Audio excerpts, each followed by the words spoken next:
रामचरितमानस ग्रंथ नहीं बल्कि एक किताब है। किसी पंडित ने इसको पंडितों को ऊपर रखने के लिए, सर्वोपरि रखने के लिए अपने मन से कुछ ऐसी चीज़ें लिख दी जो कहीं ना कहीं समाज में विघटन पैदा करती हैं, समाज को तोड़ने का काम करती हैं।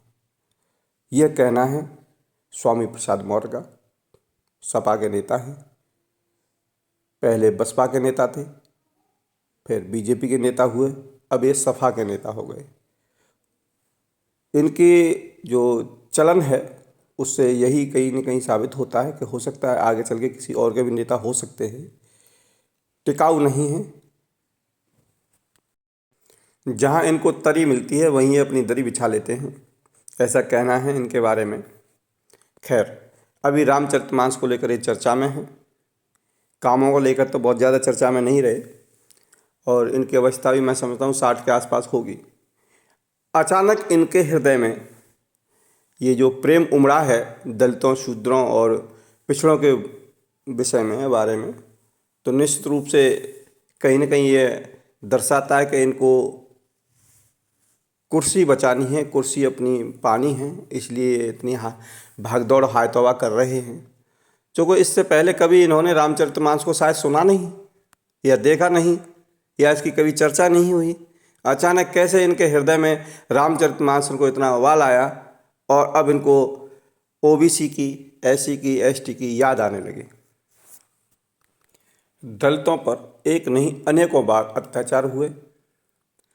कहीं उनको घोड़ी नहीं चढ़ने दिया गया, कहीं उनको मंदिर में नहीं घुसने दिया गया।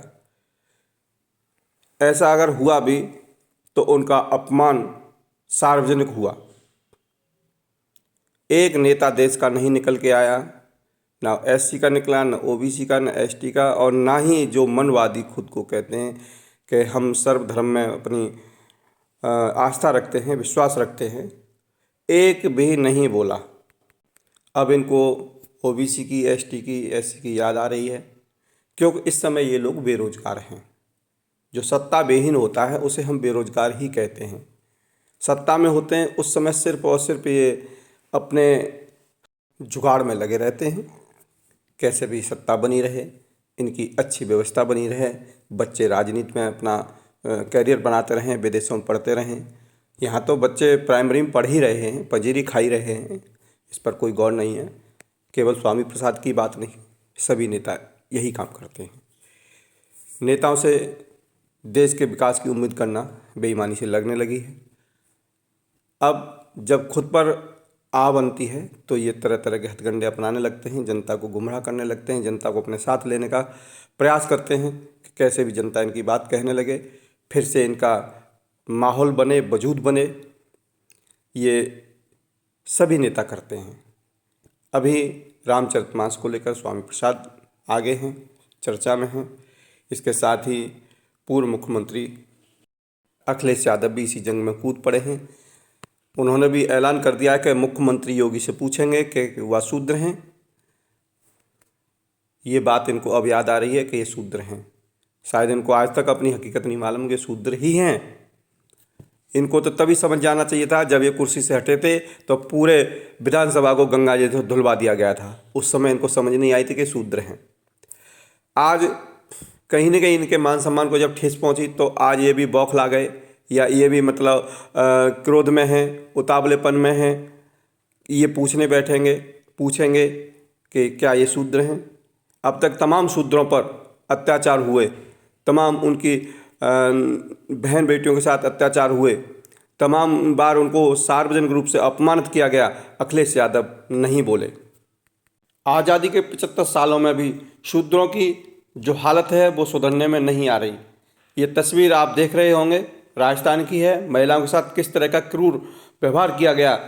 उस समय अखिलेश यादव जी कहाँ थे, स्वामी प्रसाद मौर्य कहाँ थे, और जो सर्वधर्म की बात करते हैं योगी आदित्यनाथ वो कहाँ थे, या जो हमारे देश के मुखिया हैं जो सदैव मंदिरों के चक्कर लगाते रहते हैं, तमाम तरह के तिलक तराजू और ये आडंबर करके मंदिरों में माथा टेकने जाते हैं। जहाँ जाते हैं वो वैसा ही अपना रूप और रंग बना लेते हैं। आदरणीय प्रधानमंत्री नरेंद्र मोदी जी, कभी उन्होंने मंच से ऐलान नहीं किया कि इस तरह के दृश्य अब देश में नहीं दिखने चाहिए, इस तरह की क्रूरता देश में नहीं दिखनी चाहिए। मन की बात कहते हैं, लेकिन उस मन की बात में कहीं उन्होंने जिक्र नहीं किया कि जिस तरह से शूद्रों का अपमान हुआ, दलितों का अपमान हुआ, सार्वजनिक तौर पर उनकी महिलाओं को अपमानित किया गया, तो इस तरह के दृश्य देश में दोबारा नहीं दिखने चाहिए। ये आज़ादी के 75 सालों में हाल है इस देश का, जो आज रामचरितमानस को लेकर के पूरे देश में उथल पुथल मची हुई है। तमाम बाबा, तमाम ढोंगी, तमाम संत, तमाम महात्मा इस बात को लेकर के आ गए कि रामचरितमानस पर इस तरह की टिप्पणी नहीं होनी चाहिए। हम भी कहते हैं कि रामचरितमानस या कोई भी ग्रंथ हो, पवित्र ग्रंथ जैसे माना जाता है, उस पर टिप्पणी नहीं होनी चाहिए। लेकिन एक भी संत, एक भी बाबा, एक भी साधु, एक भी महंत इस बात को लेकर के नहीं आया। मंच से उसने आज तक ऐलान नहीं किया कि जिस तरह के दृश्य हम आज़ादी के 70-75 सालों में भी देख रहे हैं, वे दोबारा नहीं दिखने चाहिए। यह वेदना किसी के अंदर नहीं दिखाई दी, चाहे वो कितना भी संत हो, कितना भी महंत हो, कितना भी बड़ा साधु हो, कितना भी बड़ा आचार्य हो।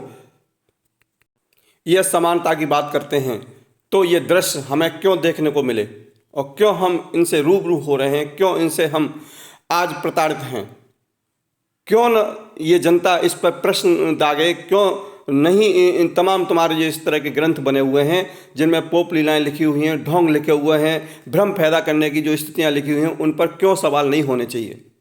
एक भी साधु, एक भी संत नहीं सामने आ रहा, एक भी जो नेता है वो सामने नहीं आ रहा कि इस तरह की घटनाएं दोबारा नहीं घटनी चाहिए, क्यों किसी भी सभ्य समाज के लिए ये शर्मसार करने के अलावा और कुछ भी नहीं है।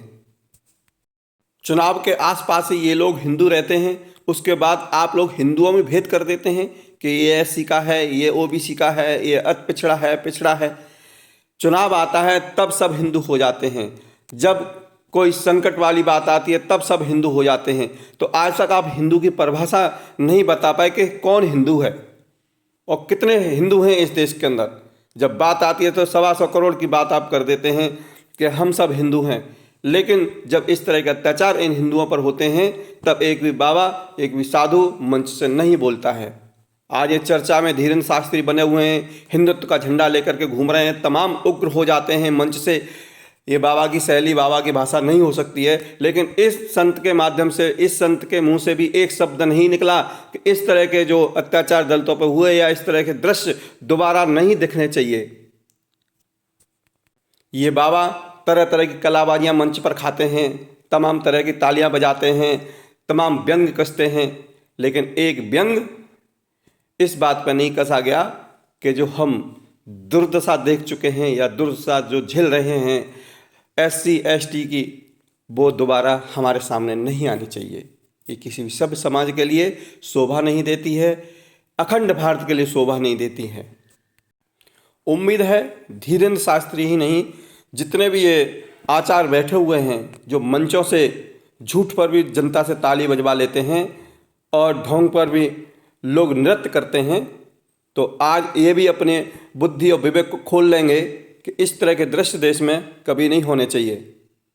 यदि आप समानता की बात करते हैं, धर्म की बात करते हैं, ईश्वर की बात करते हैं, भगवान की बात करते हैं, तो आज आप भी अपनी इस बुद्धि में बिठा लीजिए कि मंच से आपको ये भी घोषणा करनी पड़ेगी कि जिस तरह से आपने महिलाओं का, दलित पुरुषों का जो अपमान किया है वह देश में दोबारा नहीं होना चाहिए, उसकी पुनरावृत्ति नहीं होनी चाहिए।